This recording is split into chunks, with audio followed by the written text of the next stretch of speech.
Hai guys, saya akan membacakan cerita yang berjudul Tanpa Mereka. Aku berdiri di ambang gerbang sekolah. Pagi ini, aku menjadi yang pertama masuk ke kelas. Aku berjalan menuju bangkuku, terduduk, termenung sesaat. Terkadang ada rasa tenang jika aku datang lebih awal. Kelas ini terasa hening, tanpa ada tawa mereka. Aku membenci cara mereka bercanda, karena tawa mereka bisa membuatku tak bersuara, alias diam. Shh. Pokoknya nanti kita kasih kejutan di dalam kelas aja, ucap Nindi pelan. Ya udah, kamu masuk duluan sana. Aku nunggu di luar untuk kasih kode ya. Timbal Bayu. Masih lanjut kasih surprise, kata Pani meyakinkan. Tentu dong. Terus sekarang kita masuk duluan ya, ucap kedua gadis cantik itu. Aku mendengar bisik-bisik mereka dari balik jendela kelas. Tanpa harus menempelkan telingaku ke dinding, percakapan mereka sudah sampai ke telingaku. Perlahan, mereka membuka pintu. Aku merasa ingin lari dari kelas. Tapi, aku seakan tertanam di kursi. Mereka berjalan pelan dan menatapku sekilas. Taruh rotinya di dekat situ aja. Tapi, Nin, ada si... Terus, aku peduli. Nin, pacarmu udah mau masuk kelas ini. Aku mengerti yang harus dilakukan. Berdiri menuju ke suatu persembunyian. Kamar mandi. Tempat itu menjadi tujuan, karena akan jauh dari tatapan menyakitkan itu. Saat berjalan di lorong, kulihat dari jauh, Dino menatapku. Aku tahu dia masih peduli, tapi tak bisa berbuat apa-apa. Saat memandang cermin, aku berkata dalam hati, ada yang datang. Siapa ya? Loh, kamu kok masih di sini? Masih duduk di depan kan? Tanya Arin dengan ceria. Nanti pinjam buku PR matematikamu ya. Ambil aja di tasku, Rin. Oke, aku balik ke kelas duluan ya. Apa ini sebuah bulian terselubung untukku? Aku hanya bisa diam dan diam. Aku ingin bicara dengan mereka, menanyakan dan mencari jawabannya. Tapi entahlah, mungkin sudah terlambat, kataku dalam hati. Aku berdiri di depan pintu kamar mandi, masih melihat Arin berjalan menuju kelas. Dia teman baikku. Dari awal aku masuk sekolah favorit ini, dia adalah sosok teman yang setia. Dia satu-satunya yang tak berubah. Aku bersyukur masih bisa berbicara dengan orang lain di sekolah ini tanpa ada drama. Teman-teman, berhubung kita ada tambahan anak baru, dia bisa tetap di sini dan Arin di belakang Samarina. Setuju? Ucap Putri dengan berkacak pinggang. Aku sendirian. Iya aneh, Jawab ketua kelas dengan ketus. setujulah, biar Arin bisa cepat-cepat vaksin dari virus, ucap Maya diikuti gelak tawa. Aku perhatikan Arin, kesedihan tersirat, tapi dia sama sepertiku, hanya bisa diam. Benar sekali. Hampir seluruh teman seangkatanku mulai menunjukkan ketidaksukaannya kepadaku, terutama teman-temanku yang perempuan. Bahkan dari kelas lain juga menatapku dengan banyak arti. Tapi sikap antipati lebih ditunjukkan oleh mereka. Anak laki-laki di kelasku lebih memilih diam juga. Aku benci kenapa laki-laki tidak bisa mendamaikan masalah sesama wanita, kecuali wanita itu dicintainya. Maya, ini ada pin gambar Winnie the Pooh untuk kamu. Aku dapat ini pas pergi ke toko buku. Kamu suka banget kan sama ini? Wah, Fanya, Makasih banget ya. Kapan-kapan main ke rumahku. Pokoknya kamu harus main ke kamarku. Aku punya koleksi novel juga loh. Kalian ngapain sih? Seru banget ngobrolnya. Timpal Nindi sambil berusaha melihat pin bulat yang dibawa Maya. Aku juga beliin dong, Van. Kotak pensil bergambar babi. Bujuk Mira yang merangkul tanganku. Kebersamaan semacam itu sudah berlalu di waktu aku masih kelas 1.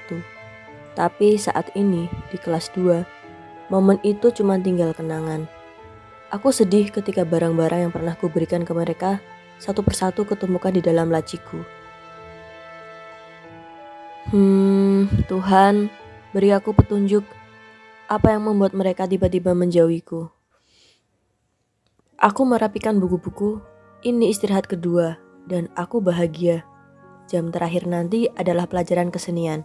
Waktu yang menyenangkan dan sebentar. Bagiku saat ini, berangkat lebih awal dan bel pulang sekolah adalah penyelamatku. Aku harus bertahan hingga lulus dari sekolah ini. Di sisi lain, aku menyesal telah masuk sekolah favorit ini. Aku seperti salah tempat, atau mungkin sesuatu yang di diriku ada yang salah, sehingga aku tak bisa menerima lingkungan di sekolah ini. Kamu, jangan ngalamun aja, bentak Tami sambil berkacak pinggang. Aku kikuk dan berusaha tidak terpancing dengan sikap gadis paling pintar di kelas ini. Sabar, ucapku berkali-kali dalam hati. Liatin mata gue, aneh. Iya, kenapa? Kamu tahu nggak sih, tatapan matamu ke Bayu itu seram. Lain kali pandanganmu dijaga dong. Dia kan pacarku. Maaf, ucapku menunduk. Bayu juga punya pesan untuk kamu. Jangan pernah curi-curi pandang dia lagi. Mata kamu tuh emang tajam kayak elang. Tapi itu kan pujian dari Bu Dena, bukan dari aku. Menurutku sih, lebih mirip setan tau nggak matamu tuh. Lah, emang kamu pernah lihat setan? Di depan kita ini siapa kalau bukan setan? Kelakuan anehnya sih yang mirip setan. Gue heran sama lo. Harusnya lo itu sering-sering check up kejiwaan ke psikiater. Aku masih terdiam dengan tawa mereka. Sekuat tenaga membungkam mulutku. Merapatkan kakiku. Aku melihat sekeliling. Temanku yang baik, Arin sudah pergi keluar kelas. Bahkan, temanku zaman SD yang bersikap ramah pun memilih menghindari geng ini. Tiba-tiba kantung mataku memanas. Aku harus mencari air, membasuh luka yang akan membuatku terlihat lemah. Aku menunduk melihat lantai. Tawa mereka dan tatap-tatapan mereka terus menghujaniku. Tolong berhenti, ucapku lirih. Minggir, dia mau lewat. Lihat, si aneh bisa nangis. Pagi, Vanya. Pagi. Ada apa, Rin? Oh iya, besok kita kan ada ujian masak nih. Kita satu kelompok. Minta tolong ya, sekalian bawakan masuk barang-barangku yang aku titipkan ke pos satpam. Kamu kan paling awal berangkat ke sekolah. Tentu.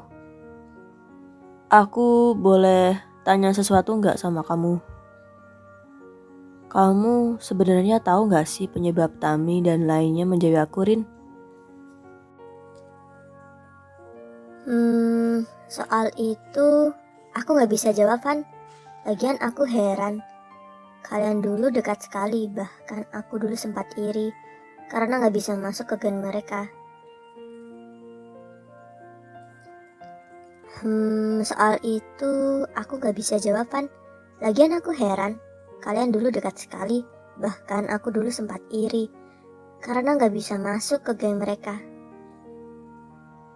Aku penasaran banget, Rin, seriusan. Kamu yang sabar ya, Van. Aku masih mau jadi teman kamu kok. Tapi aku minta maaf kalau selama ini aku milih diam. Aku sebenarnya ingin membelamu, tapi Tapi, kenapa Rin? Ya, intinya aku gak bisa kasih tahu kamu saat ini. Please, jangan tanya lagi soal itu. Pamit dulu nih, aku mau siap-siap kursus taekwondo. See you. Jawab Arin tergesa-gesa dan telepon terputus begitu saja.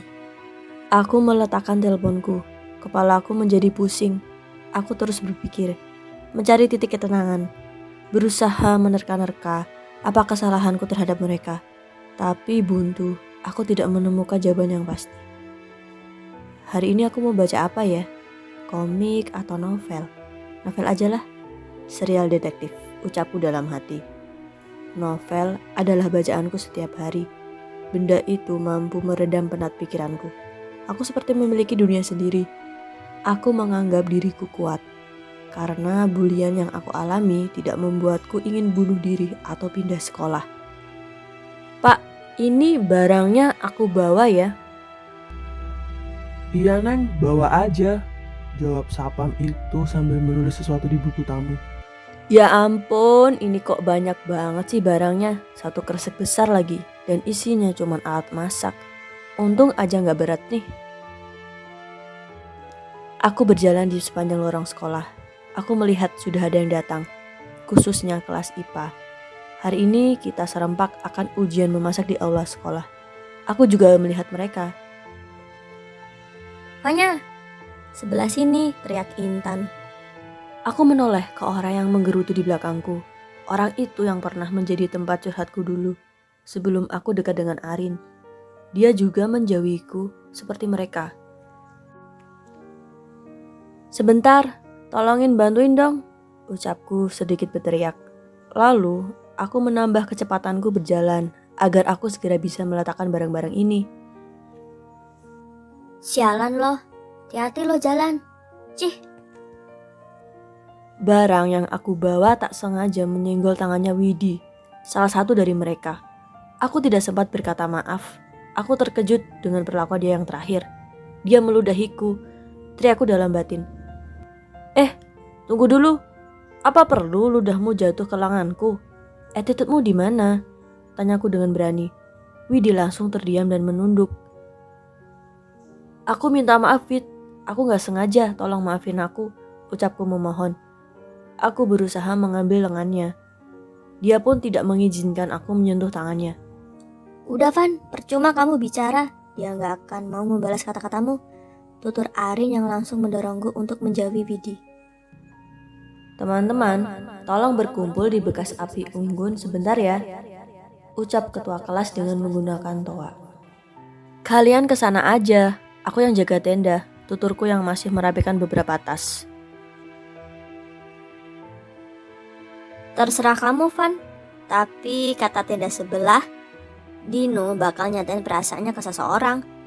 Tahu gak loh siapa yang dia sukain? Ada apaan itu? Yuk kesana, ajak kami.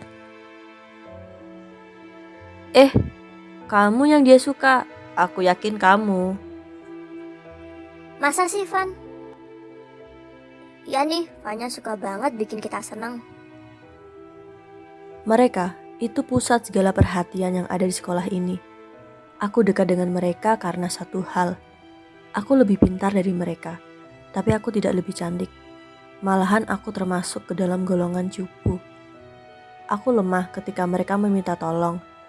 PR mereka sering aku kerjakan, tanpa keberatan, karena aku ingin ikut keren seperti mereka. Terima kasih sudah berkumpul di sini. Ini Dino sudah menyiapkan bunga untuk diberikan seseorang. Aku tahu kamu mendengar suaraku. Kalau kamu berjalan ke arah sini dan berdiri di hadapanku, aku akan menyatakan perasaanku ke kamu. Tolong segera datang ke sini, pinta Dino. Dino, orang itu siapa? Tanya Maya, penasaran. Vanya. Apa? Dia? Kamu Katara kali ya? Cewek hitam itu? Sadar woi, lebih baik kamu peka dengan perasaannya Nindi, timpal Tami kesal. Kamu harus pilih Nindi, sahut Tami di dekat Dino. Iya Dino, Kamu harusnya pacaran dengan Nindi, jangan sama aku, ucapku penuh ragu. Dino hanya menoleh dengan tatapan kesal.